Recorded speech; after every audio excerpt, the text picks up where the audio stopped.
Shalom, selamat pagi, selamat bergabung dalam Menara Doa Pagi setiap jam 5 pagi waktu Indonesia Barat. Senang ketemu Bapak Ibu, Tuhan Yesus pasti berkati kita semua. Keluarga-keluargaku yang ada di YouTube tetaplah setia mencari Tuhan, dahulukan Tuhan. Setiap bangun pagi mengucap syukur, berdoa, dengarkan firman Tuhan, mendahulukan Tuhan, percayalah Tuhan pasti dahulukan kita juga. Mari kita berdoa. Bapa di sorga, dalam nama Tuhan Yesus, berkatilah acara Menara Doa Pagi ini, supaya setiap kami yang menyaksikannya terberkati ya Tuhan. Di dalam nama Tuhan Yesus kami telah berdoa. Amin. Sungguh besar kuasa-Mu Tuhan Yesus. Amin. Sungguh indah segala ciptaan-Mu Tuhan. Sebab itu kami mau memuji nama-Mu, menyembah-Mu setiap saat Tuhan Yesus. Bila kulihat bintang gemerlapan dan bunyi guru riuhku dengar, ya Tuhanku, tak putus aku heran melihat ciptaan-Mu yang besar. Jiwaku memuji-Mu Tuhan. Maka jiwaku pun memuji-Mu. Sungguh besar Kau Allahku, maka jiwaku pun memuji-Mu.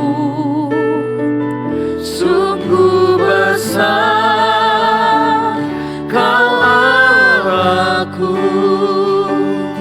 Ya Tuhan, apabila kami renungkan, Ya Tuhanku, apabila ku renungkan pemberian-Mu dalam penebus, ku tertegun Tuhan.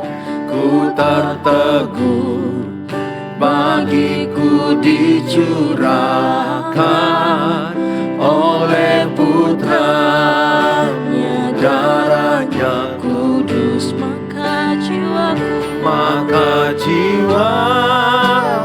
pun memuji-Mu.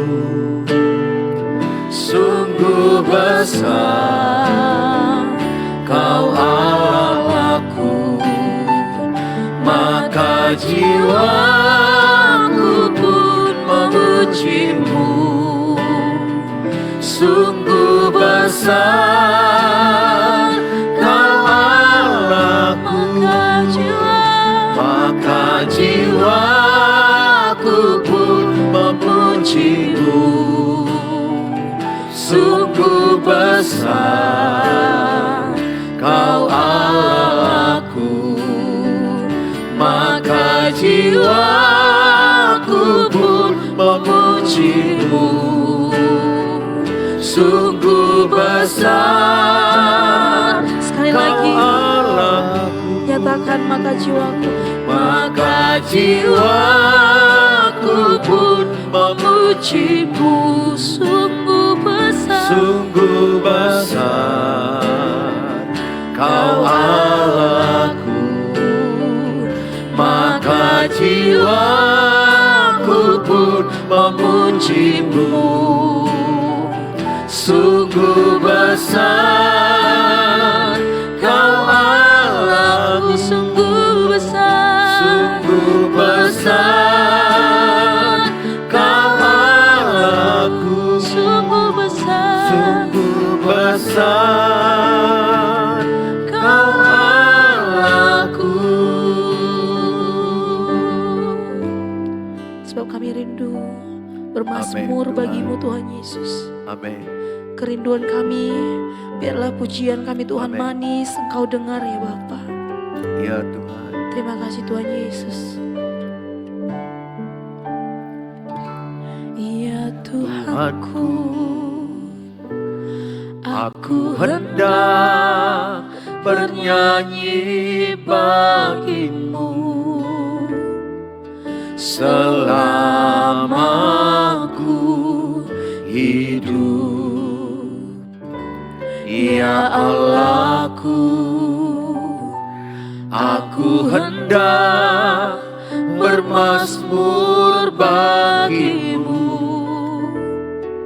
selagi ku ada. Ini yang kami renungkan Tuhan. Inilah yang ku renungkan setiap waktu. Nyanyian pujian dan pengagungan kepadamu.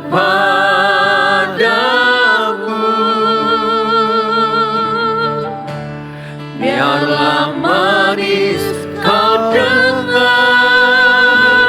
Tuhan, manis kau dengar Tuhan, dan hatiku bersuka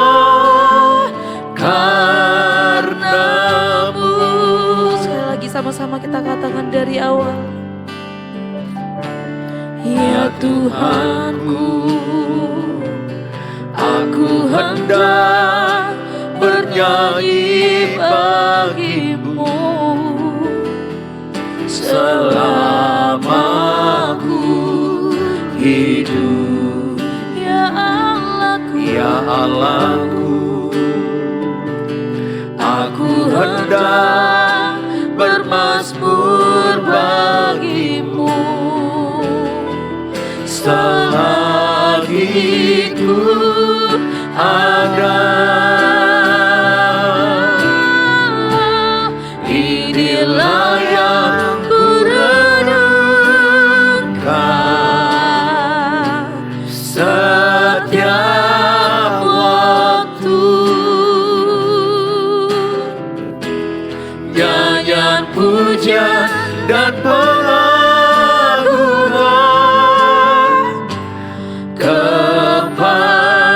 kepadamu. Biarlah manis kau dengar Tuhan, manis kau dengar Tuhan, dan hatiku bersuka karena. sebab kami ingin merenungkan Tuhan Yesus. Inilah yang ku renungkan setiap waktu. Nyanyian pujian, Nyanyian pujian dan pengagungan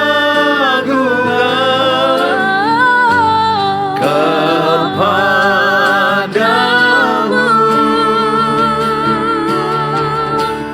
Biarlah manis kau dengar Tuhan, manis kau dengar Tuhan, dan hatiku bersuka karenamu. dan hatiku Dan hatiku bersuka, dan hatiku bersuka, dan hatiku bersuka karenamu. Mari sembah Tuhan. ku bersuka, Hati kami bersuka di dalam Tuhan. Engkau sungguh Engkaulah sumber sukacita kami. sungguh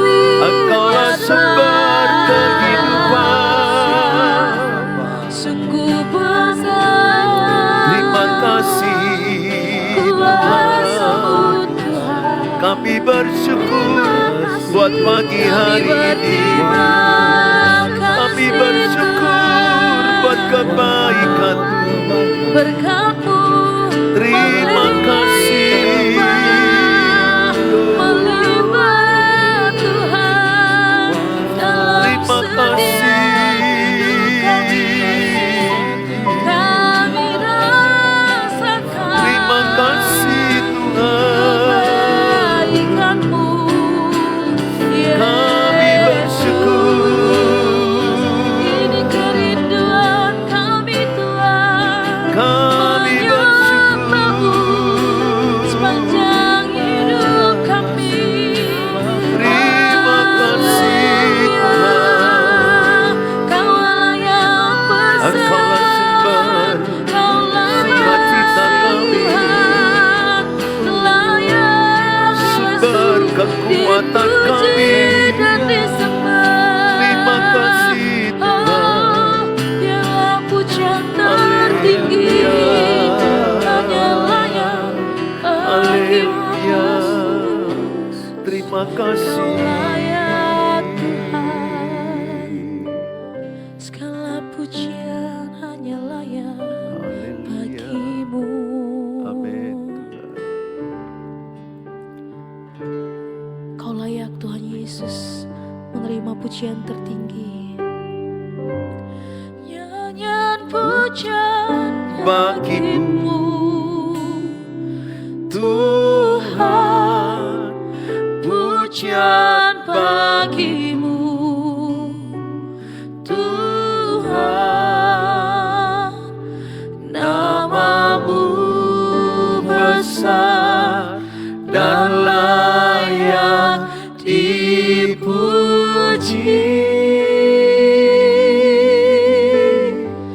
Nyanyian pujian bagimu, Tuhan. Pujian bagimu, Tuhan. Namamu besar dan layak dipuji. Ini menjadi pengakuan kami di hadapan-Mu Tuhan Yesus. Nyanyian pujian bagimu, Tuhan. Pujian bagimu, Tuhan. Namamu besar dan layak dipuji. Nyanyian pujian bagimu, Nyanyian pujian bagimu, hanya bagimu Tuhan. Pujian bagimu, Tuhan. Namamu besar dan layak dipuji. Sebab namamu besar dan layak dipuji. Namamu besar dan layak dipuji. Mari kita berdoa. Bapa di sorga, dalam nama Tuhan Yesus, namamu layak dipuji, disembah. Terima kasih buat pagi hari ini. Terima kasih buat kehidupan yang Kau berikan. Terima kasih berkat baru, sukacita baru, kemenangan baru, harapan baru, teman baru. Terima kasih. Tuhan berkati setiap anak-anak-Mu yang mengikuti menara doa pagi ini. Dimanapun berada, Tuhan berkati mereka. Yang lemah Tuhan kuatkan. Yang sakit Tuhan sembuhkan. Yang susah Tuhan hiburkan. Yang miskin Tuhan perkaya. Mereka yang sedang berjuang dalam sakit penyakit, Tuhan yang menolong. Terima kasih Tuhan Yesus. Di dalam nama Tuhan Yesus kami berdoa. Amin. Amin. Shalom Bapak Ibu yang saya kasihi. Pada pagi hari ini kita akan belajar dengan tema menjadi berkat bagi keluarga. Penting sekali kita menjadi berkat bagi keluarga. Yang pertama kita akan belajar firman yang berkata, seperti garam, kita diberikan Tuhan suatu identitas garam.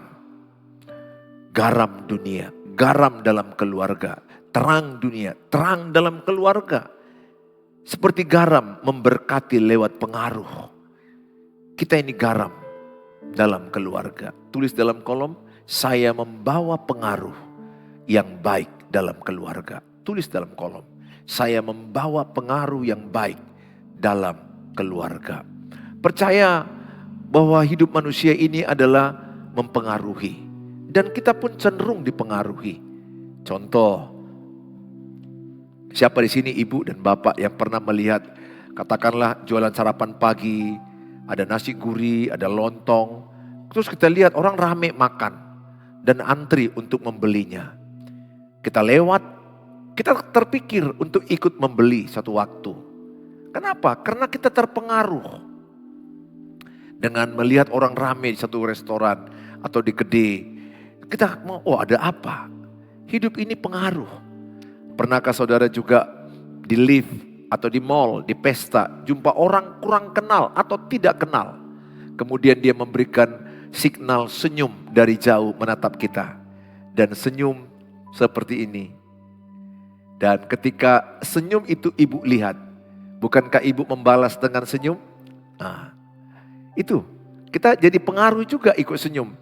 Padahal nanti suami nanya sama istri, yang tadi itu siapa yang disenyumi tadi? Istri akan bilang, saya gak kenal, saya tidak tahu, kurang kenal atau lupa. Tapi karena dia memberikan pengaruh, senyum, kita balas dengan senyum. Ibu, bapak, sadarilah, manusia itu sangat terpengaruh. Kita dipengaruhi oleh media sosial, apa yang terjadi dalam keluarga kita, dengan pekerjaan kita. Jadi kita ini manusia yang bisa membawa pengaruh. Maka ayat ini berkata, seperti garam memberkati lewat pengaruh. Matius 5 ayat yang ke-13. Kamu adalah garam dunia. Jika garam itu menjadi tawar, dengan apakah ia diasinkan? Tidak ada lagi gunanya selain dibuang dan diinjak orang. Saudara, garam kalau tidak ada lagi pengaruh baiknya, tidak ada lagi dampak baiknya, dibuang dan diinjak. Garam tidak ada rasa, maka dia gak ada gunanya dimasukkan dalam sayur, dalam ikan. Sadarkah kita bahwa kita bawa pengaruh? Garam itu menggambarkan apa? Pengaruh.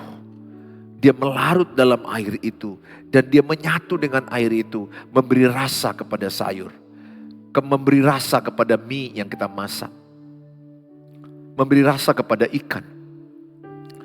Artinya apa? Kita ini garam dunia. Dimanapun saya diletakkan, saya harus sadar, saya garam dunia. Saya memberi pengaruh yang baik. Saya membawa pengaruh kerajaan Allah ke dunia ini. Dunia ini, kerajaan dunia ini gelap. Tapi Tuhan membawa kita menjadi garam dunia, terang dunia. Bawalah pengaruh yang baik dalam keluargamu. Bawalah pengaruh yang baik dalam keluargamu. Dimulai dari mana? Dimulai dari mementingkan orang lain lebih dahulu. Kalau saya sebagai ayah, saya mementingkan anak-anakku lebih dahulu. Saya sebagai suami, mementingkan kebutuhan istriku lebih dahulu. Jadi mengutamakan orang lain lebih dahulu. Filipi pasal yang kedua, ayat 3-4 dikatakan, dengan tidak mencari kepentingan sendiri atau puji-pujian yang sia-sia. Sebaliknya hendaklah dengan rendah hati, yang seorang menganggap yang lain lebih utama daripada dirinya sendiri. Ayat 4, Filipi 2. Dan janganlah tiap-tiap orang hanya memperhatikan kepentingannya sendiri, tetapi kepentingan orang lain juga. Suratan Rasul Paulus kepada jemaat Filipi, supaya kita belajar mendahulukan kepentingan orang lain. Supaya kita belajar mementingkan kepentingan orang lain. Katakanlah mungkin kita belum mampu mendahulukan, tetapi paling tidak kita berpikir kepentingan orang lain. Kita belajar kalau bisa mendahulukan orang lain itu sangat luar biasa. Tapi kita juga harus paling tidak mementingkan kepentingan orang lain juga. Saya sebagai ayah, saya harus memikirkan kepentingan anak-anakku, kepentingan istriku. Dan saya harus belajar juga mendahulukan kepentingan anak-anakku, mendahulukan kepentingan istriku. Demikian juga istri mendahulukan kepentingan suami, mendahulukan kepentingan anak-anak. Bukankah akar masalah dalam keluarga kacau? Yakobus 3:16. Kenapa keluarga kacau? Di situ ada egois, mementingkan diri sendiri. Di situ ada iri hati. Sehingga keluarga yang kuat dengan egoisnya, yang kuat mementingkan diri sendirinya, pasti kacau. Makanya kalau anak-anakmu pacaran, suruh dia cari pacar dari cara calon pacarnya atau calon pasangannya itu memperlakukan dia. Kelihatan apakah dia orang egois atau orang yang mementingkan kepentingan pacarnya. Kalau seorang yang egois dinikahi, mati dalam keluarga. Hancur, kacau. Karena kolaborasi suami istri ini rentan dengan benturan-benturan. Tapi ketika yang satu belajar mendengarkan pasangannya, mendahulukan kepentingan pasangannya. Demikian juga yang satu mendengarkan dan mendahulukan kepentingan pasangannya. Maka keluarga itu akan rukun damai. Saya mengalami keluarga yang babak belur, bertengkar habis. Kenapa? Karena saya egois, istri saya egois.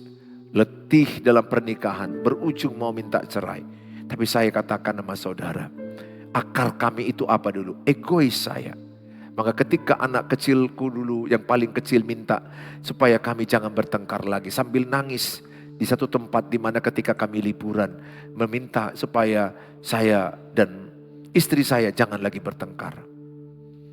Saya peluk anak saya karena anak saya begitu ketakutan melihat kami kalau bertengkar. Dan saya berjanji sama Tuhan bertahun-tahun lalu bahwa saya tidak akan pernah bertengkar dengan istriku. Terus saya berdoa sama Tuhan, saya tanya, Tuhan bagaimana caranya supaya aku gak bertengkar dengan istriku, makhluk halus ini. Maksudku adalah perasaan istriku halus, sensitif, kadang baper, tiba-tiba marah, tiba-tiba diam. Gak mudah. Bagi kami seorang laki-laki gak mudah bersatu dengan seorang wanita. Karena bahasanya beda. Satu bahasa perasaan, satu bahasa logika. Suami bilang, pikir dong. Istri bilang, pakai perasaan kau. Kita mempersatukan yang tidak mudah. Banyak perbedaan dalam bahasa, dalam bekerja, dalam kehidupan sehari-hari. Tetapi ketika aku diajarkan Tuhan, kalau engkau mau rumah tanggamu rukun damai, kalau engkau memang bertekad tidak ada pertengkaran dalam suami istri, satu aja kata Tuhan, matikan egoisme. Itu aja, Tuhan bicara jelas di hati saya. Tentu bukan bicara audible ya, dia bicara berbisik di hati saya. Ketika saya nangis dan saya berdoa, Tuhan kasih ayat itu Yakobus 3:16.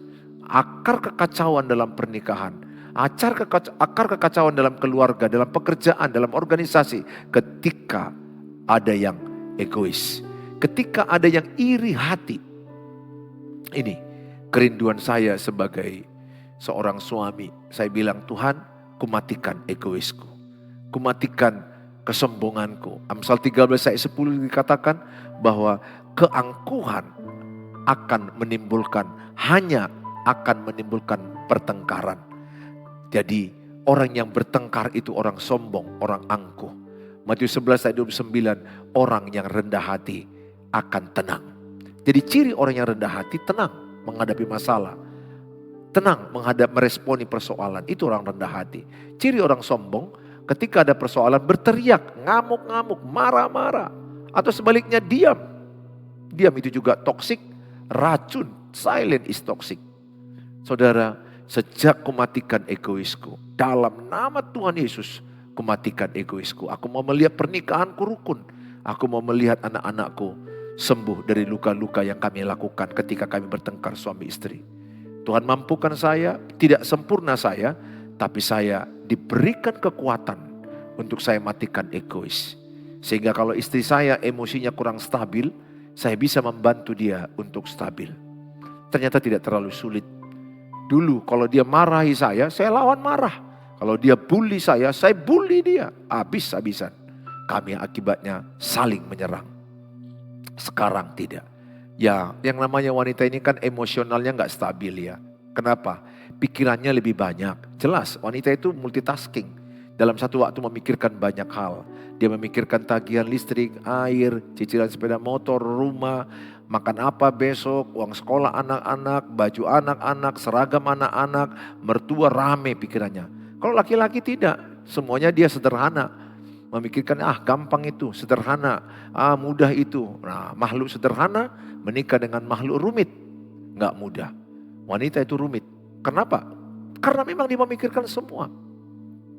Belum lagi wanita itu hormonnya bergejolak. Bagi pria-pria, bagi suami-suami yang tidak mengerti apa yang saya bilang ini, pasti dia kurang sayang sama istrinya. Kurang mau mengalah. Kenapa saya mau mengalah? Saya memahami kerumitan seorang wanita. Sistem hormonalnya dalam 1 bulan itu 4 fase. 4 siklus yang bergejolak, naik turun dalam hormonalnya. Kami laki-laki, mana ada tamu bulanan kami stabil. Wajar dong lebih rumit bagi wanita. Makanya wanita kadang-kadang tiba-tiba ilfil, rasa gak enak. Tiba-tiba istriku pernah bilang, jauh-jauh pak, biar jangan ku cekek kau. Nah kira-kira kenapa kau cekek aku bilang. Gak tahu, perasaanku gak enak. Kok aku gak tahu kenapa perasaanku tidak enak. Saya tanya, kenapa perasaanmu tidak enak? Dia bilang, ya karena saya pun gak tahu, dia bilang persisnya apa. Bukan karena persoalan, tapi saya percaya sistem hormon dalam tubuh wanita tidak stabil. Membuat perasaannya terbawa tidak stabil. Ya dia bilang kayak itu istilah bercanda. Maksudnya hati-hati aku bisa marah. Tetapi saya bersyukur istri saya semakin dewasa, makin dewasa. Perubahan saya diikuti, perubahan istri saya, perubahan anak-anak saya. Saya tidak lagi menuntut istriku berubah, tidak menuntut lagi anak-anakku berubah. Saya selalu katakan kepada bapak ibu keluargaku, saya katakan jangan pernah menuntut orang lain berubah. Jangan pernah menuntut pasangan, jangan pernah menuntut anak-anak berubah. Saya selalu berkata, Tuhan ubahlah saya supaya lewat perubahanku pasanganku dimenangkan, anak-anakku dimenangkan. Tulis dalam kolom, Tuhan ubahlah hidup saya supaya lewat perubahanku keluargaku diselamatkan, keluargaku dimenangkan. Tulis dalam kolom. Tulis dalam kolom, saya tidak mau menuntut perubahan pasanganku. Tulis dalam kolom, saya tidak mau menuntut perubahan pasanganku. Tulis dalam kolom, saya mau berubah lebih dahulu. Saya mau berubah lebih dahulu. Tulis itu. Tanamkan, sejak itu rumah tangga saya surga. Saya gak pernah lagi minta perubahan istriku. Gak pernah menuntut dia berubah. Pertengkaran saya bilang, berubah mama. Mama berubah sebagai istri pendeta. Berubah, baru dia menyerang lagi. Dirimu sebagai pendeta udah berubah. Ibarat api dikasih bensin, menyala. Sekarang tidak. Andai istriku kurang stabil emosinya, masih pernah, tapi sudah jarang. Perasaannya tidak enak. Dia bilang, sesuatu lah katakan yang tidak enak ku dengar. Saya tidak lagi melawan. Kenapa saya tidak melawan? Karena saya mengasihi istriku, menyayangi istriku. Dan aku menolong dia untuk stabil emosi dia. Saya cepat cuci piring, nyapu rumah, membantu, menolong, belanja, membereskan sampah, buang ke tong sampah. Maka saya melihat istri saya cepat stabil. Saya gak usah merasa saya benar, kau yang salah kok. Kan kita bertengkar gitu. Kau yang salah, aku yang benar. Aku benar, kau salah. Istri juga begitu, aku yang benar, kau yang salah.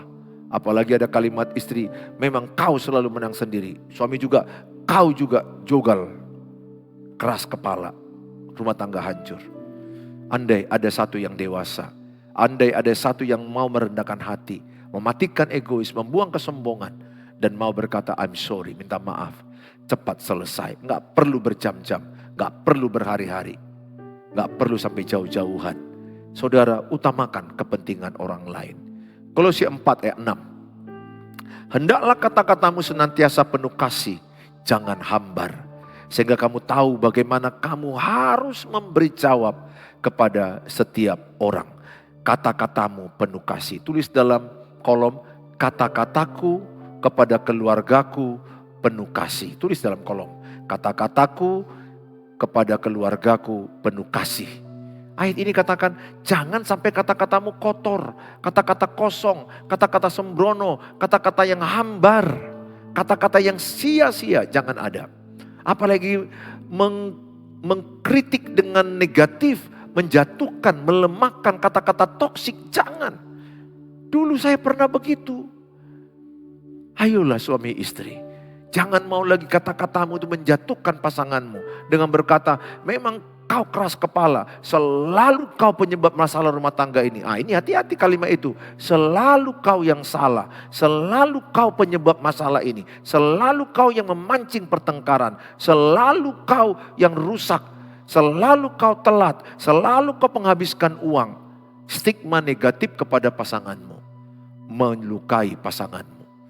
Ketika engkau tidak menghormati pasanganmu dan engkau melukai dengan kata-katamu, dan engkau berkata kau tidak berguna, kau betul-betul istri gak terpakai, lihat istri orang lain. Pembandingan itu toksik. Cobalah pilih kata-kata supaya tahu kita menjawab. Kata-kata kita kata-kata garam. Kata-kata yang membawa rasa, membawa dampak, membawa pengaruh, berdampak positif. Kata-kata itu gratis. Kata-kata itu bisa membangun, bisa menghancurkan. Kenapa kita pilih kata-kata yang menyakiti? Memang sih biasanya orang yang menyakiti dengan kata-katanya karena di hatinya banyak sakit. Orang yang melukai dengan kata-katanya karena di hatinya banyak luka. Orang yang menyerang orang lain agresif karena luka banyak di hatinya. Itu biasanya karena luka masa kecil, inner child. Masa kecilnya dia merekam kata-kata kasar. Masa kecilnya dia merekam papa mamanya gak cakapan. Sehingga anak-anak merekam itu dan melakukannya ketika menikah. Karena pernikahan anak-anak akan meniru pernikahan papa mama 80%. Saya sejak tahu itu saya kejar pernikahanku lebih baik. Supaya di sisa hidup pernikahan kami mereka bisa merasakan pernikahan papa mama yang baik. Sehingga ketika mereka menikah, mereka gak perlu bertengkar habis-habisan. Ya beda pendapat pasti ada. Tidak enakan pasti ada. Namanya lah dua pribadi yang berbeda dipersatukan. Pilih kata-kata, jangan sampai hambar. Alkitab juga berkata adalah, yang kedua, seperti terang memberkati lewat kehadiran. Jadi kita digambarkan di Alkitab terang dunia. Seperti terang memberkati lewat kehadiran. Matius 5:14-15, kamu adalah terang dunia. Kota yang terletak di atas gunung tidak mungkin tersembunyi. Lagi pula orang tidak menyalakan pelita lalu meletakkannya di bawah gantang. Gantang itu tempat gandum 9 liter.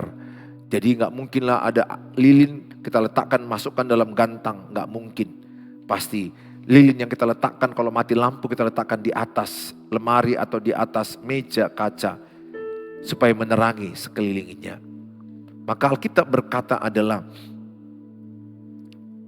melainkan di atas kaki dia sehingga menerangi semua orang di dalam rumah itu. Kehadiran terang menghilangkan gelap. Lihat ketika mati lampu di rumah kita, gelap sekali. Tiba-tiba datang hidup lampu PLN, maka terang mengalahkan gelap. Bagaimanakah membuat rumahmu jadi terang? Caranya apa? Hiduplah dalam terang Kristus. Maka kegelapan iblis akan pergi. Kegelapan tidak perlu diusir. Pergilah gelap, gak usah. Hidupkan terang. Hidupkan lampu. Maka gelap akan pergi. Hidup dalam terang Kristus. Kegelapan iblis akan sirna. Saudara, dalam dikatakan adalah Filipi 2 ayat 15 dikatakan. Supaya kamu tidak beraib dan tiada bernoda. Sebagai anak-anak Allah yang tidak bercelah di tengah-tengah angkatan yang bengkok hatinya. Dan yang sesat ini. Sehingga kamu bercahaya di antara mereka seperti bintang-bintang di dunia. anak Tuhan Yesus bercahaya seperti bintang-bintang. Saya berdoa, Bapak, Mama, bercahayalah engkau di rumahmu. Lihat wajah anak-anakmu sudah gelap. Marah-marah, diam-diaman, tidak teratur hidup mereka. Papa Mama marahi terus, makin terluka lagi. Ingat, yang membuat anak bertobat kasih Kristus. Penerimaan mereka, doa Bapak Ibu, teladan Bapak Ibu. Itu yang membuat anak bertobat jadi teladan. Saya banyak menjumpai pernikahan yang gelap. Saya banyak menjumpai pernikahan yang gak karu-karuan. Anak-anak yang gak terurus, anak-anak yang gak teratur. Saya berdoa, jadilah terang lewat kehadiran kita. Sehingga ketika saya hadir, anak-anakku kebingungan menghadapi masalah pacaran, menghadapi masalah kuliah, menghadapi masalah kehidupan ini. Tapi ketika papanya datang, mereka berkata terima kasih. Ada terang yang dicahayakan oleh papanya. Ada terang yang dicahayakan oleh mamanya. Maka kehadiran papa dan mama menghadirkan terang. Sehingga rumah itu penuh cahaya Kristus. Dan anak-anakmu akan jadi terang bagi dunia ini. Menjadi bercahaya, menjadi generasi bintang. Dimanapun anak cucumu akan diberkati Tuhan. Mari kita berdoa. Bapa di sorga, dalam nama Tuhan Yesus, kami bersyukur diberkati dengan firman Allah. Kami disadarkan bahwa kami membawa dampak yang baik dalam keluarga. Bahwa kehadiran kami adalah menjadi terang, jadi garam. Mempengaruhi, mengusir kegelapan dari rumah kami. Kami berdoa Papa Mama yang menyaksikan ini, anak-anak yang menyaksikan ini.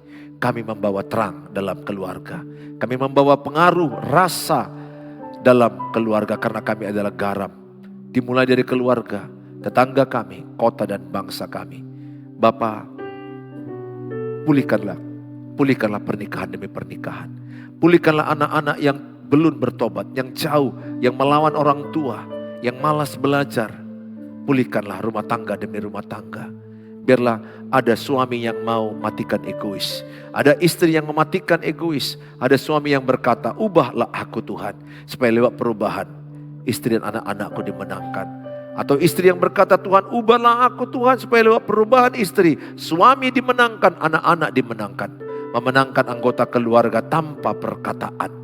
Karena kalau dengan perkataan, yang ada pertengkaran, yang ada amarah.